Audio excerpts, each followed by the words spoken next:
Hello, water signs. This is for Cancer, Scorpio, Pisces, or water signs. No, this reading is for April 27 and 28.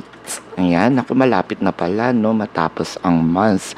So, para sa mga nagsusupport, no, maraming salamat po.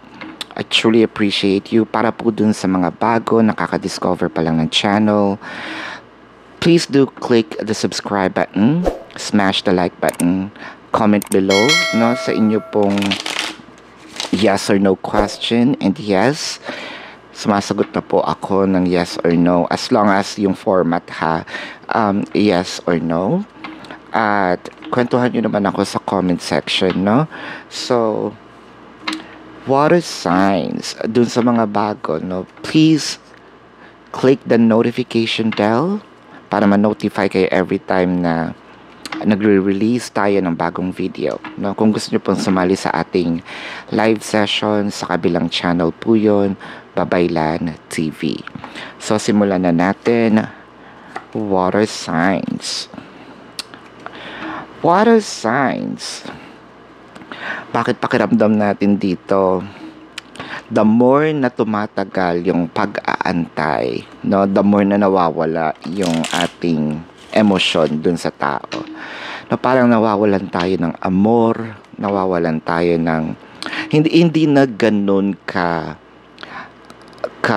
enthusiastic, no? Parang nawawalan tayo ng gana. Kasi nga naman, let's say, dun muna sa mga singles, pwedeng ito yung relasyon na bakit wala pang formality, no, yung ating relasyon, no, bakit hindi pa tayo dumadating dun sa part na ipagsigawan natin sa mundo, no, sa pamilya natin, sa kaibigan natin. Let's make it formal, no. Yung mga iba naman magjowa, no, nandito na sa magjowa. So ano na, tumigil, na-stuck na tayo dito. Hindi na tayo umusad, no? Hindi na tayo tumalon from another level of relationship, no? Kaya parang yung ano natin dito, yung ating gana humuhupa, no? So doon naman sa mga kasal, no? Bakit parang kung kailan tayo kinasal, nawala naman yung love, no, nawala yung, let's say, pagsuyo. Ganun ba talaga kapag nandun na sa kasal, no, naikasal na, nawawala na yung lambing, kumbaga, no. With the Sun, the Ten of Pentacles, the King of Wands. Wow. Pero ikaw, no, parang hindi nawala sa'yo yung pagiging mapagbigay. Well, that's a water sign, you know, traits na parang okay lang, no, okay lang na okay, walang kumbaga, dire-diretso. Pero habang ginagawa mo yung mga bagay na nakagisnan na, napapansin mo rin na parang tinamad naman yung tao ko, no, parang tinamad yung person ko. Bakit kailangan ko pa ba itong gawin? Kasi nakita ko na yung changes eh. So, meron kang tanong na kailangan ko rin bang hindi na ibigay, no, itong mga abundance na binibigay ko. Time, energy, effort, no? With the Eight of Wands, the Page of Cups, the Seven of Swords. Ooh. Nako, parang meron tayong nahuhuli dito, ha. Meron ba tayong napapansin na palaging overtime, no? Palaging may reason bakit hindi na siya pwedeng magbigay ng time sa'yo na, kumbaga, tradition na yun eh. Let's say, every 6 ng gabi, nagte-text siya, nagko-call siya, umuwi na siya. Ngayon nasa palaging overtime, no? Minsan hindi siya ma-contact.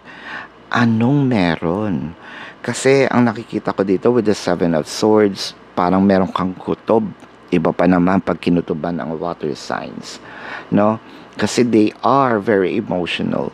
And parang may intuitive gifts ang water signs eh.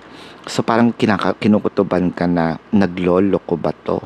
No? Meron na bang apple of the eye? May iba ba siya? No?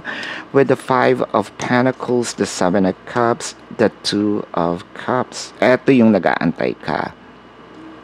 Ito yung, kumbaga, oh, talaga ba?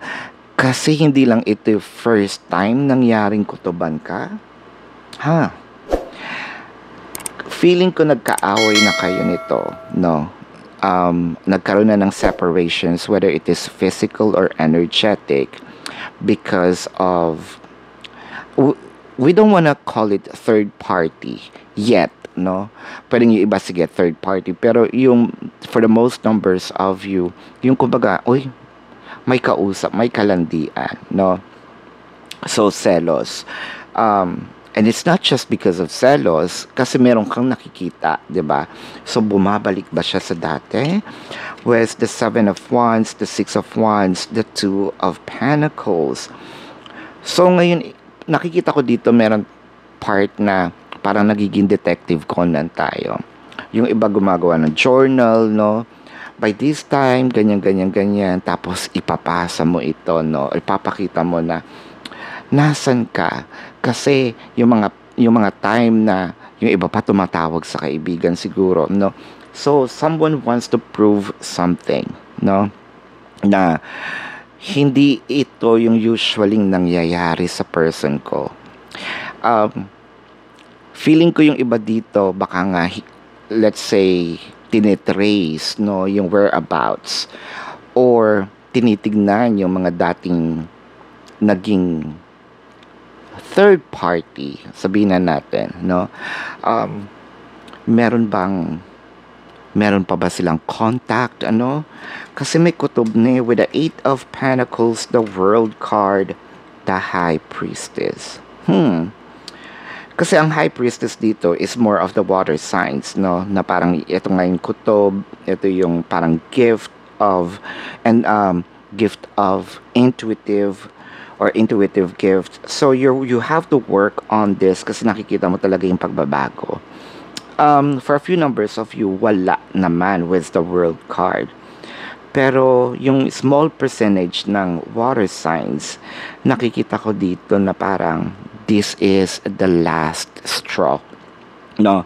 Ang tagal-tagal, kumbaga binigay ko ng lahat, no? Parang I've been sucked dry.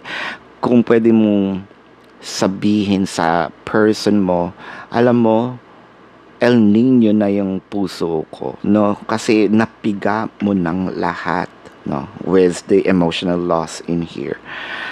Wow. So, ito ang iyong reading for now. Water signs. Tignan natin ang mga zodiac signs, no? ng person. Of course, it could also be Pisces or water placements or water signs, no?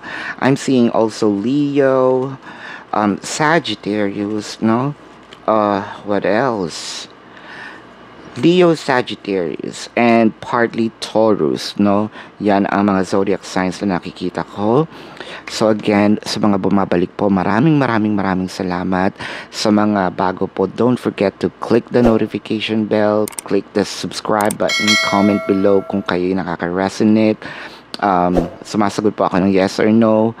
Comment nyo lang po. And kung gusto nyo sumali sa ating live session sa kabilang channel, Love and Light, Namaste. See you on the next live or next reading. Goodbye.